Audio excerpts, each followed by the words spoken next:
I was standing outside the venue, the air thick with perfume and sunlight, the lace of my dress brushing against my knees. The photographer kept telling me to smile, but my hands were shaking. Then my phone rang. It was their number. For a second, my heart lifted. Maybe they were close. Maybe they were running late. I answered, forcing a little laugh, already picturing my dad fixing his tie in the car. But my mother's voice was flat, almost empty. She said 3 words that split my world open. "We're not coming." I froze. The laughter around me faded. The background music, the chatter, even the breeze, everything just stopped.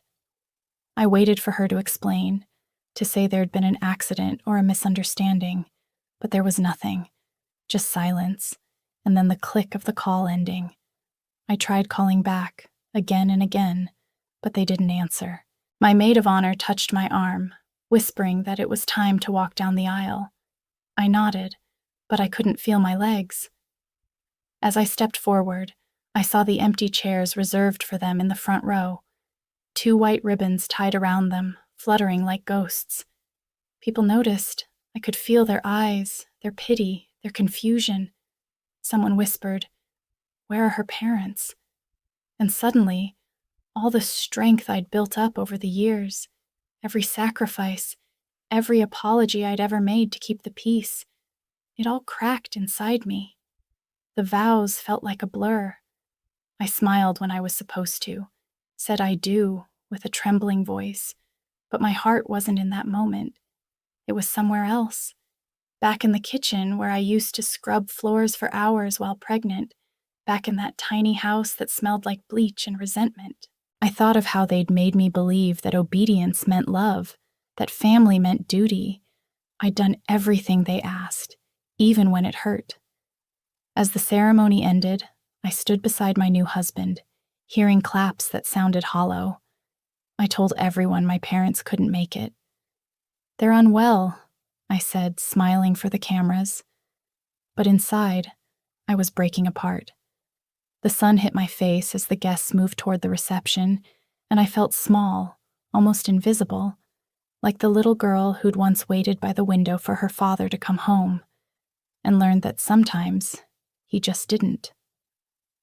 When the night was over and everyone was gone, I sat alone in that same white dress, staring at my phone. No messages, no calls, just the echo of my mother's voice, cold, distant, final. "We're not coming." And in that silence, one question wouldn't stop looping in my head.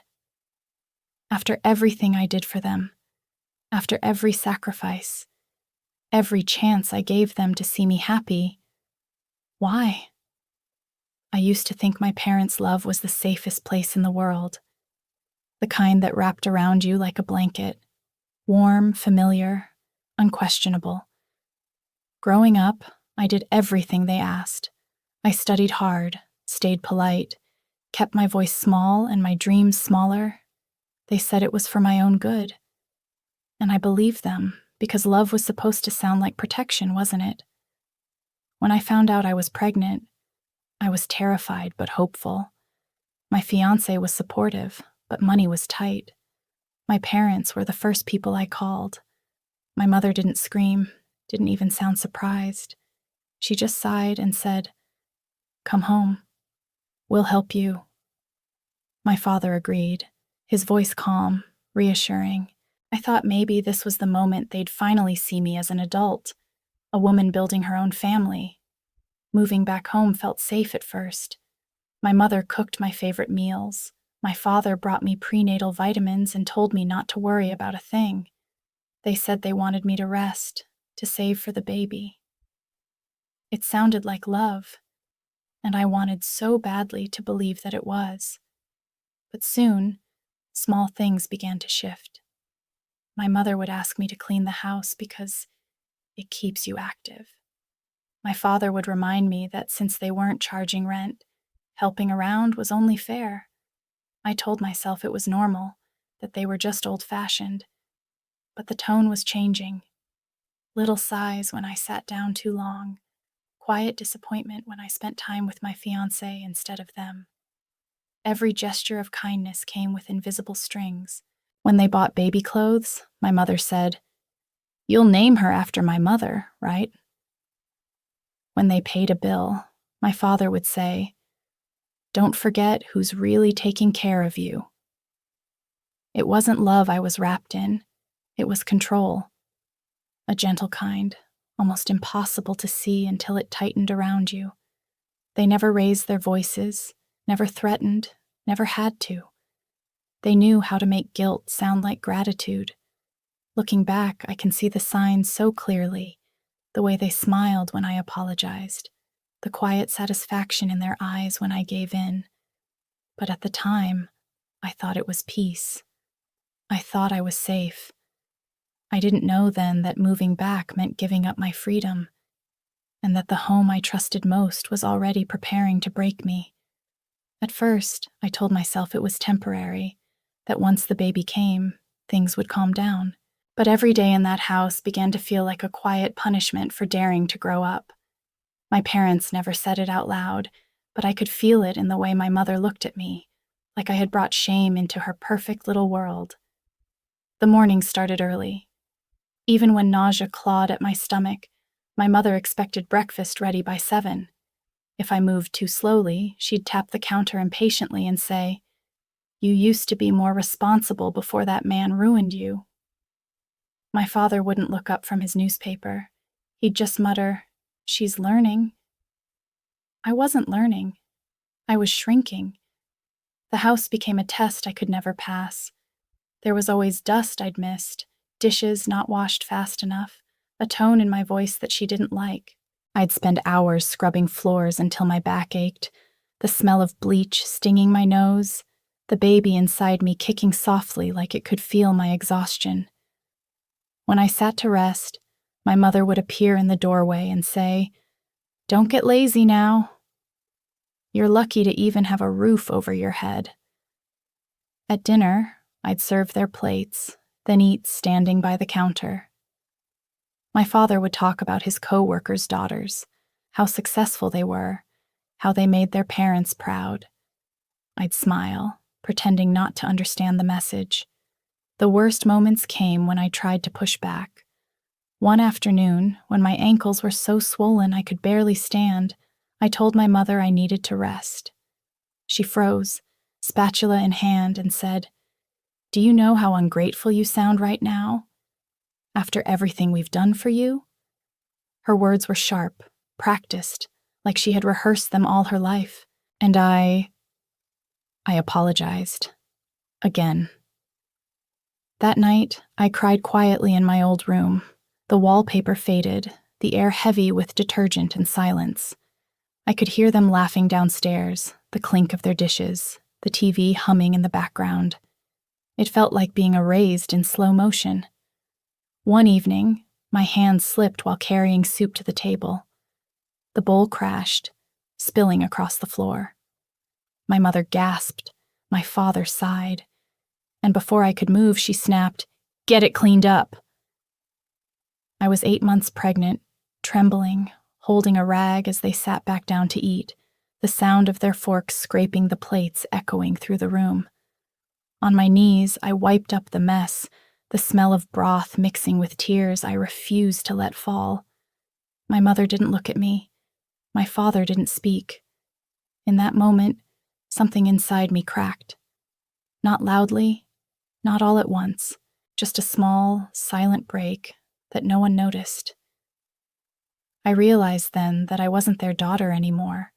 I was their housekeeper, their mistake to manage, their burden to discipline. And they were pretending I didn't exist.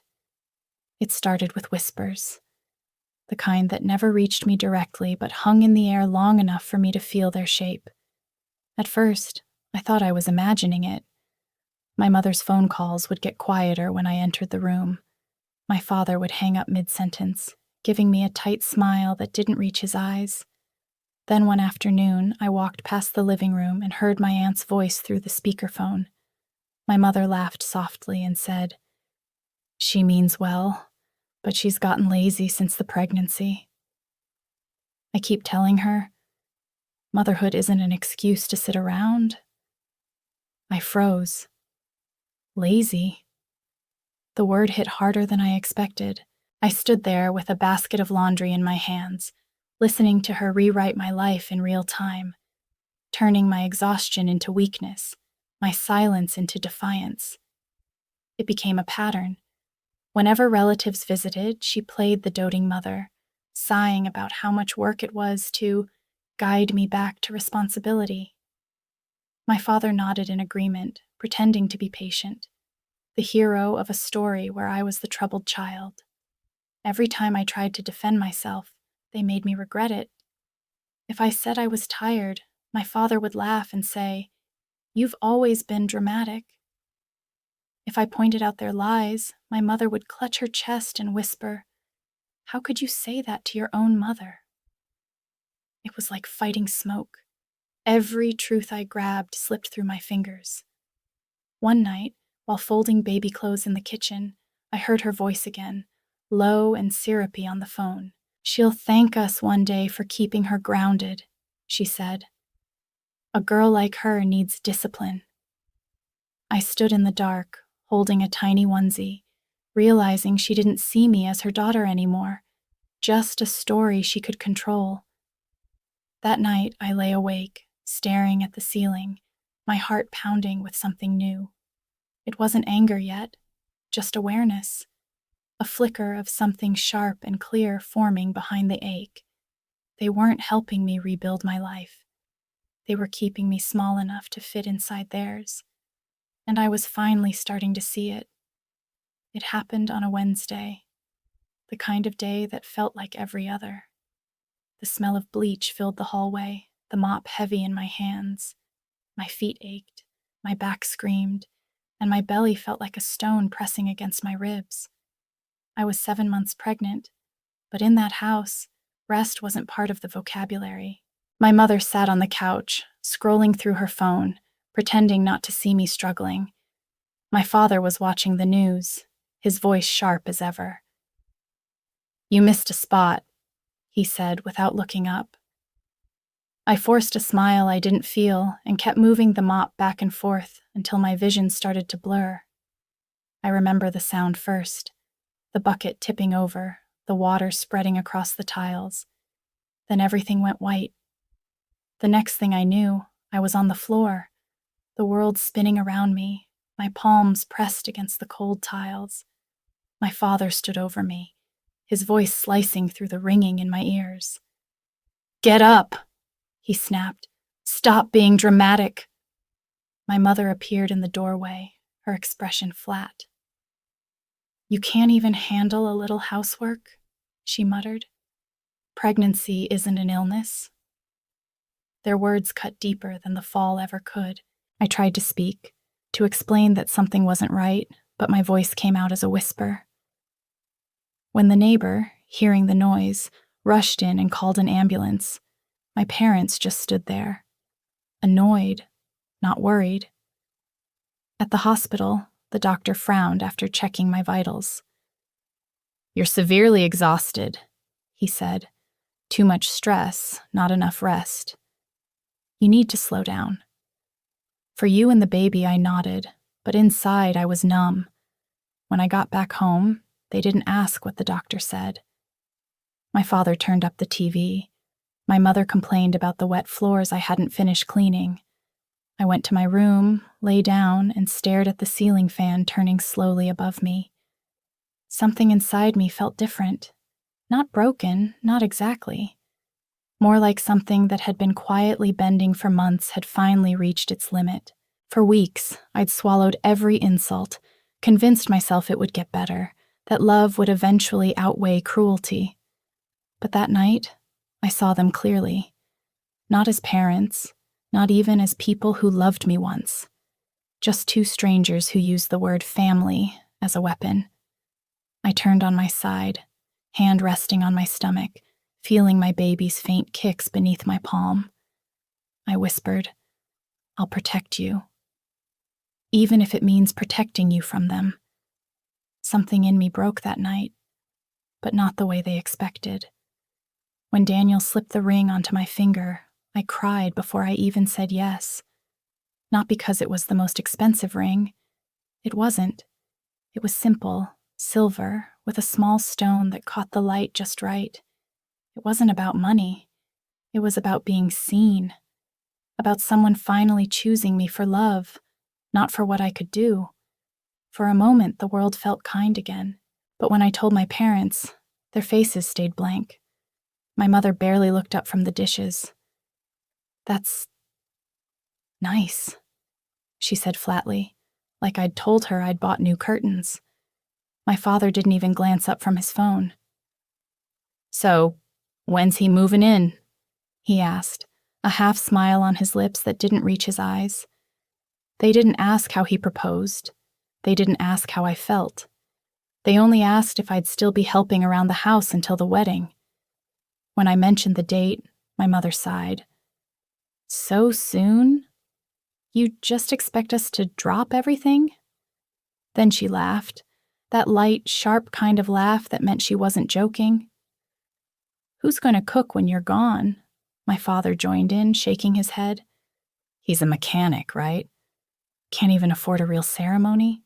I wanted to scream, to tell them that Daniel was kind, that he worked hard, that he was the only person who treated me like I mattered. But I just smiled through the burn in my chest. "You'll love him once you meet him," I said quietly. "Please, just come." I spent the next few weeks trying to make peace. Every call with them ended with another complaint. The cost of the venue, the guest list, the timing. My mother told my relatives that I was rushing because I didn't want them to change their minds. Still, I held on to hope. Maybe when they saw me walk down that aisle, when they saw Daniel waiting for me, they'd finally see how much I'd grown. Maybe pride would melt into love, even for just one day. Daniel tried to comfort me.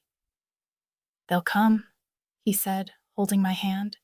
"They're your parents." I wanted to believe him. The night before the wedding, I sat in my old room, my dress hanging by the window, soft light catching the lace. My phone buzzed with messages from friends, relatives, excitement building, but from my parents, nothing. I stared at the silence in our group chat, the unread texts, the unreturned calls, and told myself they were just busy, that maybe they wanted to surprise me. In the quiet, I traced my fingers over the ring and whispered to myself that love was enough, that they would come. Because despite everything, I still believed that somewhere under the coldness, they cared. On the morning of my wedding, I still believed they'd show up. The sun was warm that morning, the kind of light that makes everything look softer, almost like a memory before it's even over. My dress fit perfectly. The flowers were exactly what I'd dreamed of.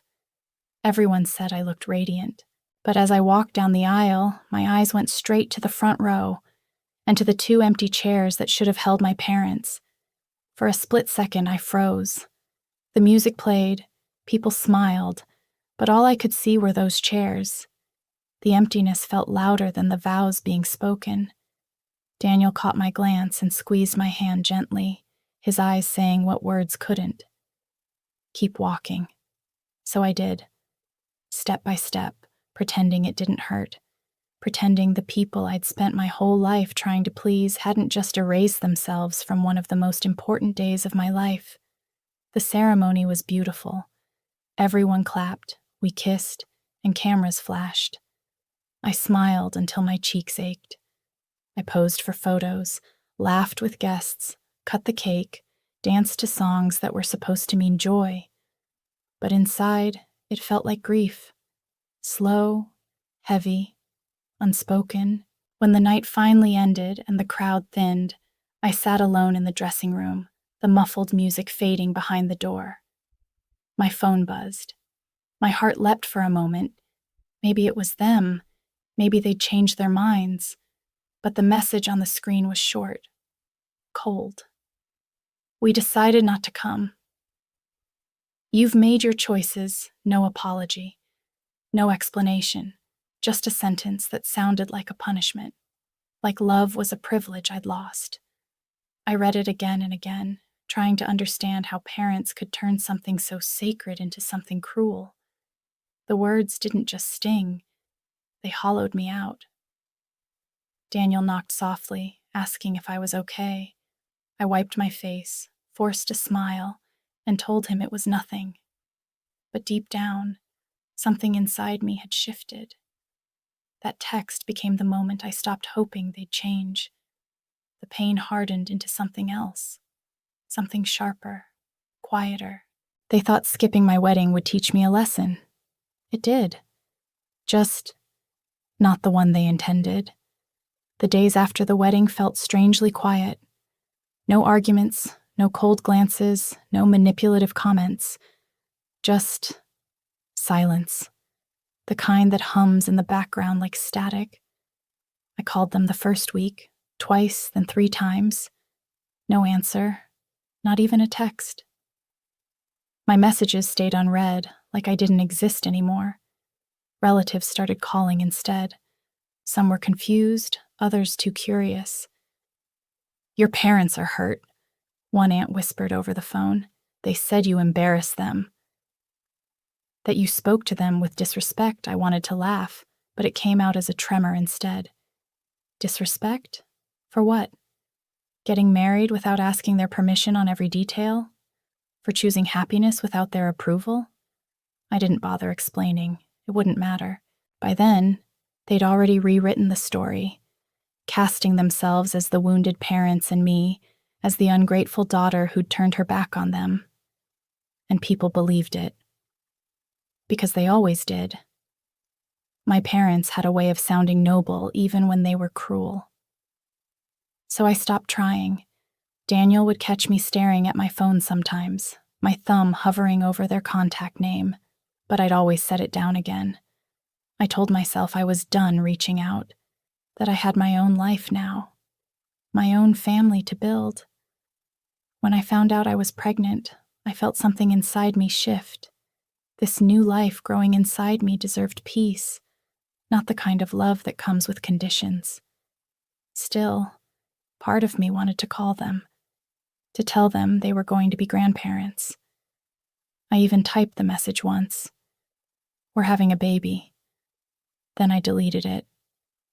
When our daughter was born, the room filled with light. Daniel cried first. I held her close, her tiny heartbeat against mine, and for the first time in years, I felt something pure, something they could never twist or poison. That night, as I rocked her to sleep, I scrolled past my parents' number again. I didn't call. They didn't deserve this moment, didn't deserve her. Let them have their silence. Let them tell their stories. If they wanted distance, I'd give it to them, but not in the way they expected. It started one night when I couldn't sleep. The house was quiet, the baby finally resting in her crib, and I sat in the dim light of the kitchen with my laptop open. My mind was heavy with everything I'd kept bottled up. The lies, the humiliation, the silence that followed my parents' betrayal. For months, I'd carried it like a secret wound.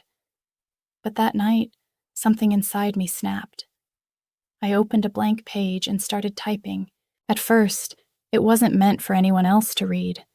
It was just me, trying to make sense of it all.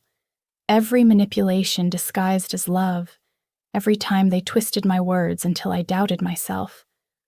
The more I wrote, the clearer it became. I wasn't just telling my story. I was exposing a pattern that too many people lived through in silence. I called the blog "The Daughters Who Stayed Too Long." The name came to me like a whisper, and I published the first post anonymously. I didn't expect anyone to notice, but by morning, there were dozens of comments. Women from everywhere, different ages, different lives, saying the same things. "This is my story too. You just wrote my childhood. Thank you for saying what I couldn't." It was overwhelming and healing. For the first time, I didn't feel crazy. I didn't feel alone. I told Daniel what I'd done, half expecting him to worry. Instead, he smiled and said, "Then keep going. Maybe it's time people know what real love isn't." So I did. Post after post, I documented everything, the guilt trips, the lies, the moments that broke me.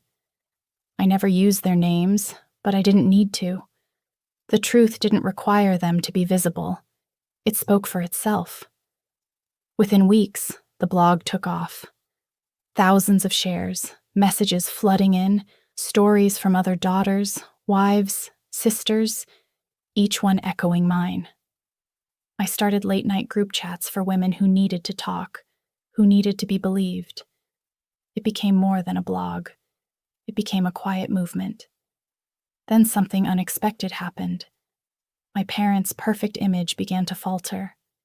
People started asking questions. My mother's social circle shrank overnight. My father's old friends whispered when he walked by. They didn't know the posts were mine, but they recognized the truth when they read it. And it scared them. I didn't feel revengeful, just steady, calm, like I was finally taking back what they'd stolen, my voice. One evening, while rocking my daughter to sleep, I got an email from a local reporter. She'd been following the blog, she said.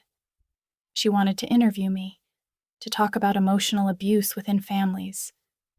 I read the message twice, my heart steady this time. For years, they controlled my story. Now it was mine to tell. I wrote back one word: yes. The article came out on a Sunday morning. I wasn't even expecting it that soon. I just opened my phone and there it was. Breaking the silence, one woman's story of family control and survival. My name wasn't mentioned, but anyone who knew us could connect the dots. The descriptions were too precise. The respectable couple, obsessed with appearances, the dutiful daughter, who was never allowed to grow up. By noon, my inbox was flooded again. Women thanking me, strangers offering solidarity. But in town, the reaction was different. My parents had spent decades curating their image, the charitable father, the gracious mother, and now it was cracking in public view. Relatives started calling them, not me.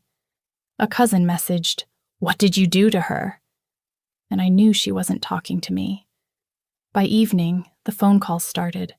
My mother's number flashed on the screen over and over until I finally answered. Her voice came sharp and trembling, half fury, half disbelief. "How could you? You've humiliated us.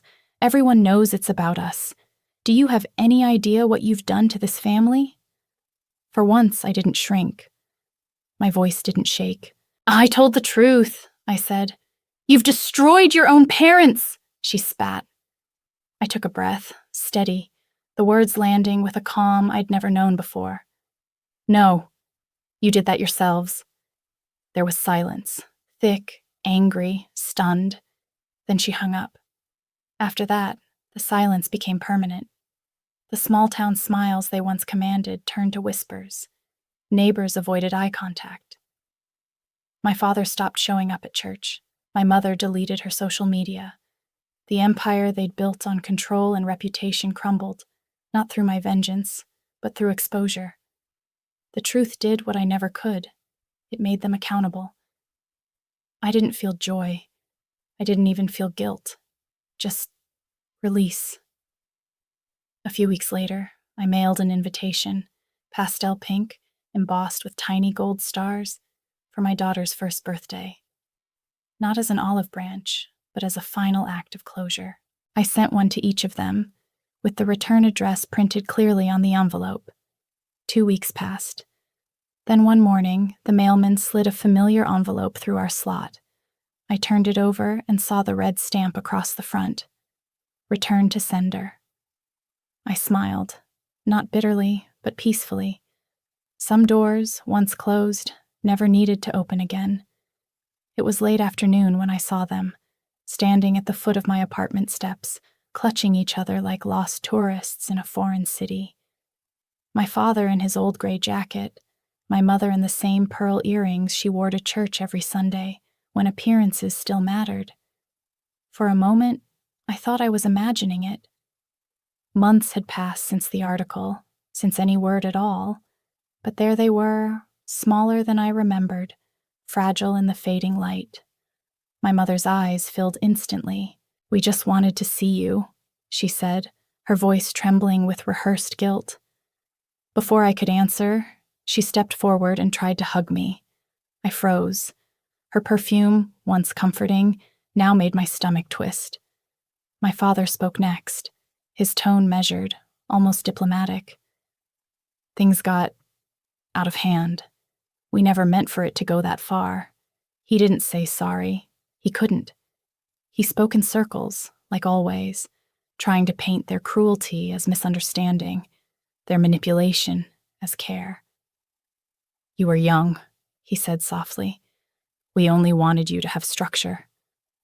I looked at them, these two people who once controlled every breath I took, and felt nothing. No anger, no affection. Just the hollow ache of distance that time had carved. Then came the real reason for their visit. My mother glanced toward the building door. Can we meet her?" she asked. "Our granddaughter?" For a second, I almost faltered, but the memory of hospital nights, of unanswered calls, of that wedding text, all of it rushed back like cold air through a crack in the door. I reached into my bag and handed her a folded sheet of paper. She opened it, scanning the headline. "When parents betray their daughters." My words, my truth, stared back at them. "I don't think you need to meet her," I said quietly. "She doesn't need to learn love that hurts." I turned to leave, but my mother's voice chased me down the sidewalk, breaking through the evening noise. "We were only trying to teach you responsibility." I stopped. The city hummed around us, car horns, footsteps, a baby crying in the distance. Slowly, I looked back at them one last time. "You did," I said. "Just not the way you think." Then I walked away, each step lighter than the last. The years that followed moved gently, like waves smoothing over broken glass. Our daughter learned to walk on sunlit floors, her laughter echoing through rooms that finally felt like home. Daniel and I built a quiet life. No drama, no apologies, no shadows from the past creeping in through the walls. For the first time, I could breathe without waiting for the next blow to fall. Work became something more than survival. I found purpose in helping others who'd lived through the same kind of quiet control, the kind that hides behind love. I spoke at small groups, then larger ones. Women wrote to me from places I'd never been, sharing how my story helped them leave, heal, or simply believe they deserved better. Every message felt like another piece of my old self returning, stronger this time. My parents' names stopped coming up. Even relatives learned to stop asking. I heard small rumors, that they'd sold the house, that my mother's health wasn't the same, that my father barely spoke anymore. I didn't dig for details. There was a time when knowing would have fed my anger, but now it only felt like unnecessary noise. I had peace, and I wasn't willing to trade it for curiosity. Sometimes, late at night, I'd look through old photos, the ones before everything cracked. I'd see my mother's smile, my father's steady hand on my shoulder, and feel a strange softness. Not forgiveness, not yet, but something close. The edges of hate dull over time. What's left is just the truth. One evening, I found myself standing on a pier at sunset. The sky was a wash of gold and violet, the air thick with salt and memory. I thought about how far I'd come, from cleaning floors on swollen feet to standing here, free. The ocean stretched endlessly ahead, calm, steady, uncaring of the storms that once tore through my life. I closed my eyes and whispered to the wind, not for them, but for me. "I forgive you." The words didn't taste bitter. They felt like release, the kind that doesn't need witnesses or approval. Then I added softly, "But I'll never let you near my peace again." The wind carried it away, out to where the horizon blurred. I stood there until the light faded, until the world turned quiet again. And for the first time in a long time, it wasn't silence I feared. It was where I belonged. Sometimes revenge isn't fire and fury. It's rebuilding the life they tried to destroy and living it so well that their absence becomes the punishment.